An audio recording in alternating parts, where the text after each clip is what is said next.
Hi, it's Jill from Jilly Bean Studio. I hope you can join me today for some fun in a Kraft Notebook junk journal.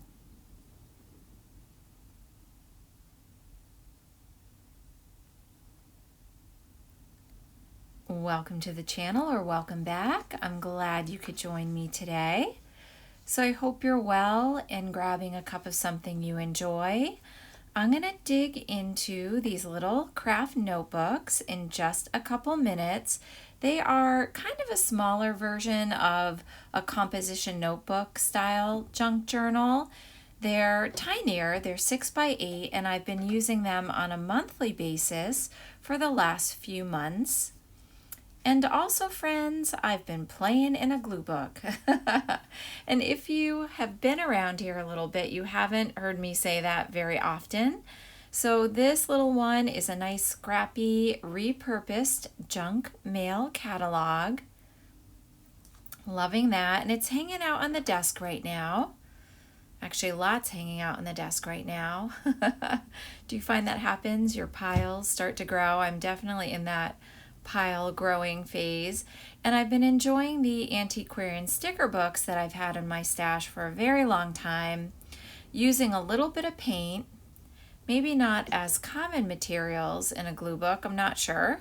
Again, glue booking is new to me, but I don't have that many magazines, so I decided to jump in, and then I landed on doing an alphabet style glue book. So I have the 26 or, well, more or less pages in the little junk mail catalog.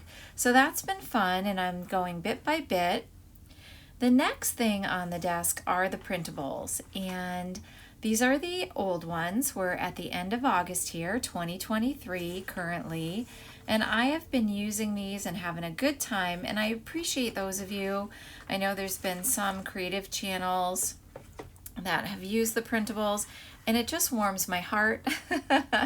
Thank you. I have such gratitude and appreciation when I see them in your journals too. I hope you enjoy them. They are free in my Ko-fi app. And friends, these are the new ones. So for the month of September, you know, look at my little mushroom friends too. I have sort of an autumn touch. I live in Connecticut in the northeastern US, and yeah, a little bit of the fall colors there, the browns, the rusts, and I'm going to go right back in to a little craft notebook. They are 30 pages. I usually glue 2, even 3 pages together since I don't journal every day, and I just document everyday life, little bits and pieces of memories and moments, and love to play with art and collage and all the goodies we have, right? Yes. Yes, right. It is a joyful thing to journal, and you never know what you are going to play with. I mean, lately I have been definitely digging into paint more and stickers, and then I don't know about you, I'd love to hear what your favorite supplies are and, you know, the phases that we all go through. I think I definitely go through different times where certain supplies call out to me. And what I'm showing you is Allison from AJ's Inspired Life. I enjoy watching her channel. She used some of the August printables, which again, thank you, Allison. I so enjoyed seeing them in your journal. But she reminded me of a good tip, which is that the date circles, if you can line them up with a punch size, it's a much better plan. So I did that this time. A 1.5 inch punch should work fine. But again, check that in your printer, friends, because all printers are different. And then last but not least on the big pile of stuff is this art journal that I've been looking at for a while. And I started thinking about this as an anytime prompt journal, meaning any prompts that came up, you know how YouTube is and all the creatives, I would just kind of go for it in the journal. And I didn't. I was so excited when I made the journal. I do love it. But I have to say that as I revisit it, I think currently the ATCs are working beautifully. The coffee is good this morning, friends.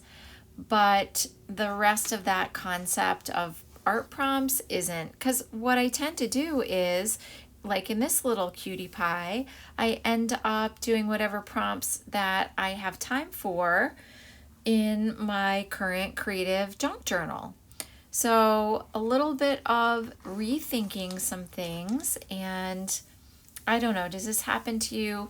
You get through certain phases and periods where you look at what you have in front of you and it becomes a big pile and you're like, I need to make some decisions. So that's kind of where I'm at right now. That's my headspace, and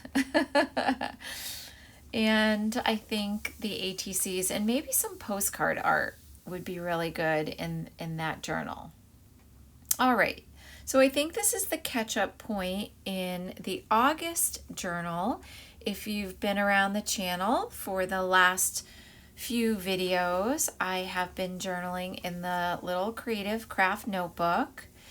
And I'm at a point where mid-month here, I've done a lot of background pages, a lot of collage, but very little writing. So I tend to go through these little bursts and spurts sometimes. And I think right now all the visual stuff is really appealing to me, and I'm kind of laying low on the writing, and I find that works out just fine too. So what I will do is go back. I have just a regular planner, or I'll look in my phone and I'll go back and do the writing in kind of sometimes a session or two, where I'll just simply go back in and jot down some of the documenting. So I don't know, do you do that? What works well for you? Or are you the person that needs to finish your spread, finish the page? It's interesting because I think I jump back and forth in that. And what I'm showing you now is I decided I didn't even need all the pages that I planned for. So I glued a couple pages together on the top and bottom and made a pocket. Oh yeah, and so this is what, I don't know, I'm calling these, this is sort of silly, but journal bursts or sprints, I'm not sure. What I was trying to think through was the times when I go to my journal and do one thing versus the entire spread. It's still that concept. And I was kind of writing through, well, what do I do when I do that? I'm very reflective. I'm very reflective lately on my journal practice. And what I figured out was I tend to do these little bursts or sprints of one thing sometime. And it's just interesting to me. And I do all the writing for a while, for say a week or two, and then I do a lot of collaging or something like that. I don't know. But I guess it's a habit that I'm noticing I have, and I'm just sort of thinking about it in terms of my own journal practice. So I would love to know the things that you do. Are you a person that wants to complete your spread? Do you jump around? How does that work for you? What works? Or are you a little bit like me, and sometimes you're in one phase and another time you're in another phase? And as we get down to the last part of the journal, I have Cat Hands Mixed Media Morsels Misfit Makeover for August. And I just started the background of the page, but I haven't finished it. I'm going to repurpose the junk mail. And I really enjoy Kat's channel. I have a lot of her printables spread out through the journal as well from her Ko-fi app. And then, friends, I think the grand finale here, it is the end of the creative journal, and I decided to just put some of the test prints down for the September printables and a few of the leftovers from the August printables. So I'm still working on these last few pages, and very soon I will be prepping the September Creative Junk Journal. And I hope if you're interested in the new printables, they are free again in the Ko-fi app. Just pop in 0 when they ask you for the price. And I hope you enjoy them. I'd love to know if you use them in your journals and what journaling you are doing lately as well. So thank you so much for stopping by the channel. I really appreciate you watching.